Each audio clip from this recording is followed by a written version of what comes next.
Hello and welcome to Coffee Chat with me, Jody Misiak.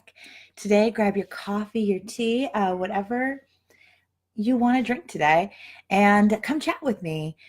So, today we're going to talk about making things happen in your life. Maybe you've had goals, maybe you've had plans that just didn't happen, or maybe you don't even know what you want to have happen.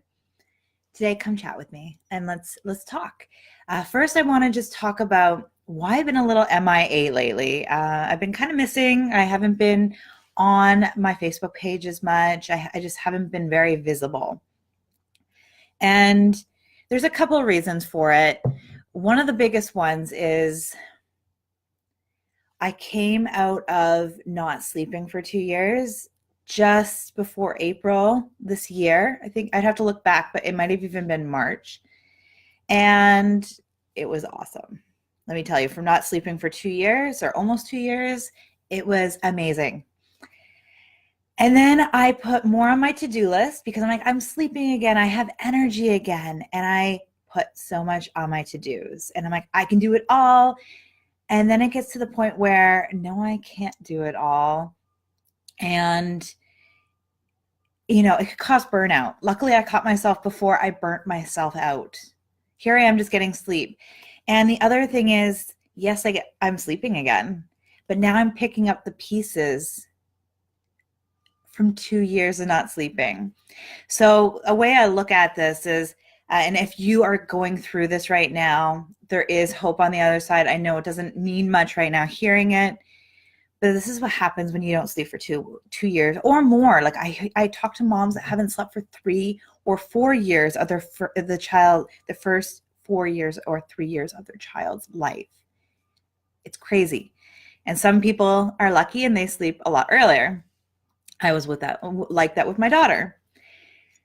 So what happens is when you don't sleep I think once you hit the 1 year mark, it's not exhaustion anymore. It's insaneness. And I wouldn't have known that if I didn't go through it. Because my first baby, my daughter, I had no problems of the whole lack of sleep thing. But boy, did I make up for that with my son. So anyways, when you don't sleep for 2 years, you're in survival mode for one. So what I see it is like there's a hurricane coming and you're just batting down the hatches. You're making sure you stay inside. Like we didn't see friends a lot. We're just starting to reconnect with friends, starting to pick up those pieces. But the hurricane's coming, the warning's coming, actually we had no warning. But you take cover. And we literally were in survival mode we kicked in over the year mark. I think it was about 1.5 years. So we were in survival mode for over 6 months. And now when I got sleep, I'm like, oh, everything should be fine. And I was actually talking with a pastor of mine, and he actually went through the same thing, and he put it in really good perspective for me. Yes, I'm sleeping, but now it's not worse, but you can't expect your life to come back to normal right after just getting sleep again, after being in survival mode. So it's like after a hurricane, like the hurricanes that have been happening that are super devastating. And the longer you don't sleep, the less, like the more devastating it can be, and the more pieces you have to pick up. So you have this mess to clean up. So if you're going through this right now, be gentle to yourself and know that, piece by piece, you'll pick yourself up. And it's about not overdoing what you wanted to do for the past couple of years. So really just take a breath and be okay with where you are right now. It's always about acceptance and really being okay with where you are. And now I'm going to give some tips of what to do. And it's really one of the biggest things about making things happen is having realistic goals and realistic expectations of yourself and the people in your life. Like me, we didn't clean our house much in the past 2 years. It's kind of disgusting. I won't lie. I was a neat freak before kids. I've given that up. And now it's about what can I make happen? And even at the weekend, I was overwhelmed. I was like, I want to get all this stuff done. And we were going away to see family. And then it actually turns out we forgot to take care of our cats. So my husband's like, stay home so you can feed the cats and clean. So it all worked out. But we kind of, because our cats eat different amounts. So I know it'd be easy to keep cats. You could just give them food and leave. And that's one of the reasons we own cats. But both cats eat a lot differently than the other. Anyways, so I actually had a weekend to myself, which I'm getting off point, but is super important to have now and then. It's really, really good to just end my natural path. I was telling her how I had a weekend, or it was just a day to myself. And she's like, now you could clean your house the whole entire time, but make sure you take time for you. I'm like, yes, definitely. And I actually took a lot more time to myself than I cleaned the house because it was necessary. So making things happen. And I do want to get back though quickly is if you are picking up any pieces, like anything in your life. Now, this isn't just sleep deprivation. This can be a divorce. This can be your kids just finally got into school and you just had them home for the first, 3 to 4 years of their life, and beyond, because maybe you've had 2 or 3 kids and you're just now having the days to yourself to do things. When you get to that other side of whatever it is, it can be really easy to want to do more than you actually have time or energy to do without creating burnout. So that's why I'm kind of talking about this today. And this is part of the reason I've been MIA. I put a lot of things on my list. I'm like, yay, my son started daycare once a week. I'm like, cool. And I was excited that I had a whole day to work, that I didn't have like 2 hours here and 2 hours there. And I knew exactly how my day could look because it was all on me. So I put a lot on my plate. And when the weekend happened and I realized, wow, I can't live like this. I can't feel this overwhelm of, I need to get everything done now. And like, my list is just growing, not getting shorter. I took some time and I just sat down. And what I did was I wrote out every day that I wanted to work the end of the year. So I take time off in December because my daughter's birthday is in December. We celebrate Christmas and I want to be there with my kids. And we do like 12 days of Christmas and we do fun activities throughout leading up to Christmas Day. So I want to be fully present for that. So I take time off and I also take it off at the end of November so I can prepare for my daughter's birthday parties and Christmas. So I looked at my calendar. When did I want to take time off? I'm not working weekends because I'm fully present with my kids on weekends. Beforehand in the summer and before summertime, I would be working weekends and evenings, and that's going to cause burnout. So I was realistic with my time. That was the big one. Where can I fit things in? That was my big first step. So I literally took a piece of paper. In fact, I actually took a piece of construction paper my kids had in their art section. I was like, here we go. We're tearing it out. I wrote down every date. Then I also created a list of the things that I wanted to have done by the end of the year. Now, for me, I've been trying to do the whole balance, like clean the house and have all these big projects that have been, put on hold for 2 years. And I got overwhelmed by that. So my main focus now at the end of the year is just where do I need to get my business done by the end of or mid-November. So just under a month. And then I'm going to worry about the major cleaning projects when I'm off from my business.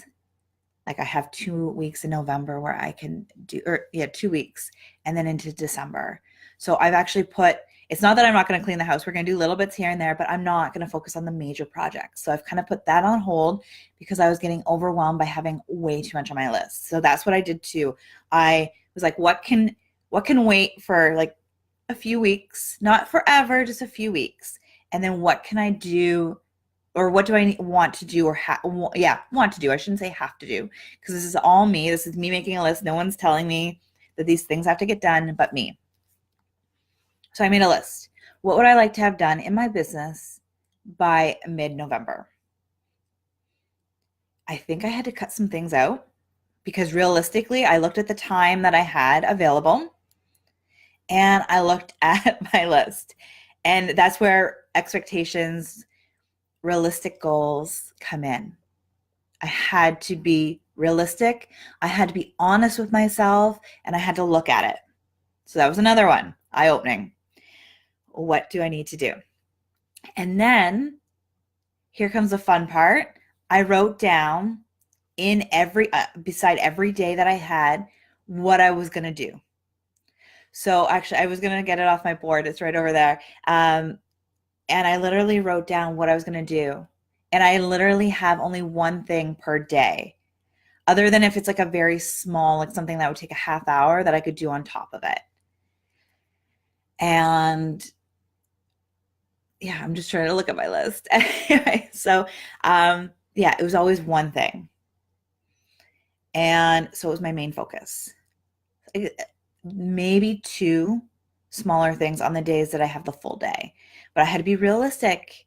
When my son's not at daycare, I only have those 2.5 hours of his nap to work. So I had to be realistic. And then I wrote it down. And then here, this is like the most important part. If you don't do this, you will look at it at the end of the year or whatever time frame you want to get things done, and you'll be like, oh, I never did it. I never accomplished it. You need to follow through. So now that I don't have the overwhelm, I'm not like, I have a million things on my list. I can't get this all done. Now all I do maybe at the end of the day, just so I can kind of figure out like, what am I doing tomorrow? Where do I need to be? What do I need to have ready? Or even like the day of, I look at my list. What am I doing today? What is my main focus when my son is napping or when he's at daycare? And then I get it done. Because if I focus on everything that I have to, or not have to, want to accomplish, overwhelm sets in. Then you get where, like, for at least for me, I procrastinate. I'm like, oh my goodness, this is so stressful. Procrastinate. And then you get nothing. Like, I was getting nothing done. I had a few weeks that I was so overwhelmed that I did nothing. I was exhausted from overwhelm. And then on the weekend, I really checked in and I was like, I need to really listen to my own advice because I've done this before. And so I had to check in with myself and slow down. When we feel overwhelmed, when we feel like there's too much to do, instead of trying to do it all in that moment, you got to breathe and you got to slow it down. I know it might sound weird because you're like, no, I have a million things to do. I can't slow down. But slow down for half an hour, 10 minutes, 15, whatever it takes to kind of look at your list, look at the time. And maybe you don't want to do it all the way to the end of the year. And maybe it's, what do you want to accomplish in a month, in a week? I used to do that, even like, what does my week look like? But now that we're getting to the end of the year, and I have a lot of projects on the go that I'm working on, like I'm working on redoing my website because I've changed a lot in the last 2 years of my business, and I want my website to reflect that. And I'm also working on some really cool freebies because that's important to me. I want to give, that's why Coffee Chat's here. I want to give amazing content. So I've been working on a lot of those, and I'm writing a book. So like I said, putting a lot on my plate, and I had to figure out how to do it without feeling overwhelmed, because I can't be creative in the state of stressed out, overwhelmed, anxious. There's no room for that when you're like, there's no room for creativity when your mind's over worrying about everything, or I have to do this, I have to do that. So I talk about doing this for my business, but this can be for anything in your life. It can be for a goal that you have in the back of your mind that you really want to accomplish, and you're just like, it's been, in the back of your mind or on a piece of paper or on your vision board for years. You can just look at, how can I make this happen? And like, what time do I need, or what time do I have available to do this? It can even be how to organize your house. Like if you're like me and you've let projects go to the wayside, And this is how I'm going to accomplish the organization and kind of like get back my sanity of my clean home. Like in realistic, I have a 4 and a 2-year-old, so it's not going to be perfect, but we have some very decluttered places in our house that need a little love. So I'm also, what I took here or explained about my business is also the same steps I'm going to do when I start deep cleaning our house. So how to make things happen in like short is know what you want. Like I needed to write down everything I wanted to get done in my business by the end of the year. And it could be for you, it could be one goal. It doesn't have to be a million things either.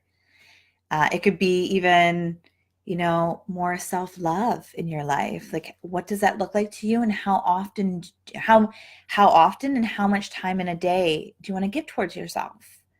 And what kind of steps do you want? Because everybody's self-love practice is different. And that took me a while to understand, but it's true. We all have our own journeys in life through our motherhood journeys are different. Our self-love journey and practice is different because we all have different needs. We have all different wants. We are all unique and special. And that's what makes it so amazing. So know what you want, then set goals. So when do you want this goal or goals to happen? When do you want it to succeed? And then create a plan to make it happen and take action. So follow that plan. And if it's a big goal, say you want to save up money or start a business, like you want to save up money for a family trip, or you want to start a business, or you want to manifest, or there's so many different things. If it's a really big goal, or you want to buy a new house, you don't have to know how to get all the way to your end goal. It's what can I do right now? But for the smaller goals, the ones that you can kind of measure, they're your tasks, cleaning the house or organizing things. This is perfect. And you can have it mapped out all the way to the end. But yeah, take action. That's the big one. And a bonus tip is be gentle on yourself through the process. If you beat yourself up and say, oh man, I didn't do what I was going to do today, and you let that go into the end of your day, into the next day, it doesn't serve you, because now you've lost not just one day of not doing things, but 3 or 4 or 5. So make peace with your days and be like, oh, I totally didn't have that accomplished today. Okay, how can I rejig my plan to make things happen? Maybe it's you were tired and you had a nap instead. And you're like, okay, well, maybe the next day I will work a little bit into the evening, or maybe a little bit on the weekend you can do something. But don't overdo it either, because that's what we like to do. We like to overdo it. And that just causes us to then fall back, pull back, fall back, whatever you want to call it. And then we do less. In fact, sometimes we do none. Like I said, I literally had a few weeks, like at least a week, where I felt so overwhelmed that I didn't accomplish anything. So another big one to getting goals done or accomplish or make anything in your life happen is to surround yourself with like-minded people. And that's actually what I did yesterday. I hung out with 2 amazing women, and we just talked about our business and we supported each other, and it was just amazing. So it's grabbing that support too with like-minded people so you can energize yourself. I actually was so energized. I was really tired when I got, like, shortly after I got home and into the evening, I'm like, oh, I'm going to sleep good. I got into bed and I was so energized. It was like my 3rd, 4th wind that I was up for hours writing ideas out. That's what can happen when you're with the people that lift you up, that support you, and that let you be you. So again, that is so important. Support on your journey with anything in your life is super important. I hope you have an amazing day, and I hope these tips help. And yeah, here's to your goals and here's to your dreams. Have a beautiful day. Bye for now.